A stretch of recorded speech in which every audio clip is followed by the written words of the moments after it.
Welcome to the deep dive. So today we're jumping into something that's been pretty much everywhere online. Yeah. The Derma Muse Korean color-changing foundation stick. Mm. It makes some huge promises, right? Yeah.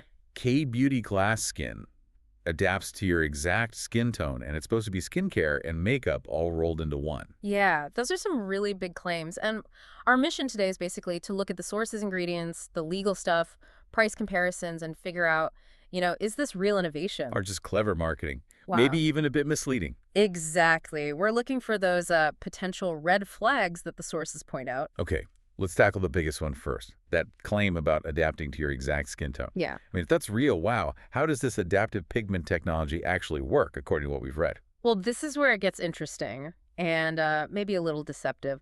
The tech uses these tiny pigment capsules. When you rub the stick on your skin, they burst. Okay. But here's the thing. They don't magically scan your skin tone. They just release a preset beige shade. That's it.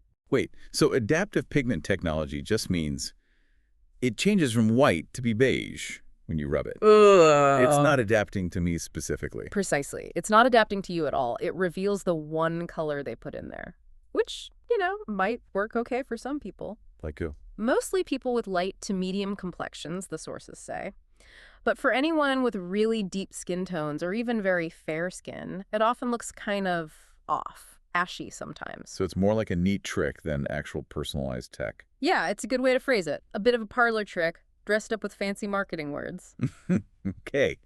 That skepticism seems to carry over to the ingredients, too. They talk about it being skincare plus makeup hyaluronic acid, niacinamide, peptides.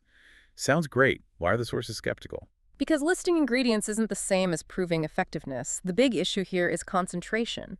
The company, well, they don't tell you how much these things are actually in the product. So you see these buzzword ingredients, but are they in there at levels that can actually hydrate or brighten? Or are they, as the sources suggest, potentially just included in tiny, almost useless amounts? Like fairy dusting. Just Yeah. enough to put it on the label. Exactly that. It lets them make the claim, but you, the user, might not get any real skincare benefit. There's just no proof without the concentrations. Okay, so the product itself might not live up to the hype. What about the company's own confidence in it? You found something pretty stark in the terms of service. Yes, this was quite revealing. Buried in their legal terms, they explicitly state they do not guarantee the accuracy or quality of their products. No. And it gets better. They also say they don't guarantee that the results will be reliable. So they're basically saying in the fine print, this amazing product we're advertising, yeah, we don't promise it actually works like that. That's pretty much the gist, yes. It's a huge red flag. Why market something as revolutionary if you then need legal text to say you're not responsible if it doesn't perform as advertised? It suggests they know it might not. Right. It protects them, not you. Mm. So if the product and the promises are shaky, how are they selling it? Let's talk marketing and the actual price. What about the customer reviews and photos?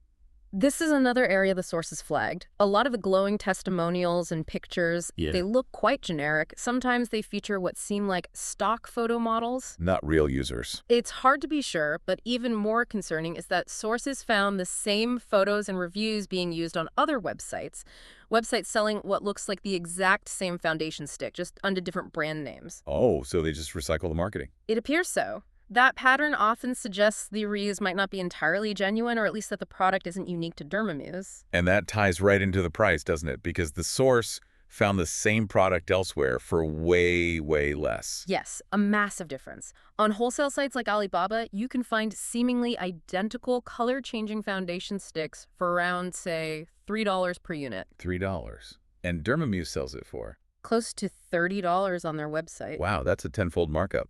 Exactly. It strongly suggests a drop shipping model. They likely order a cheap product from an overseas manufacturer only when a customer buys it and have it shipped directly to you. So they're not really adding much value. No extra quality checks, no unique formula. It doesn't seem like it. They're mainly adding that huge price tag and the marketing story around it. Okay, so let's pull this all together. We have claims that seem exaggerated, like the exact match color adapting. We have good-sounding ingredients, but no idea if they're effective.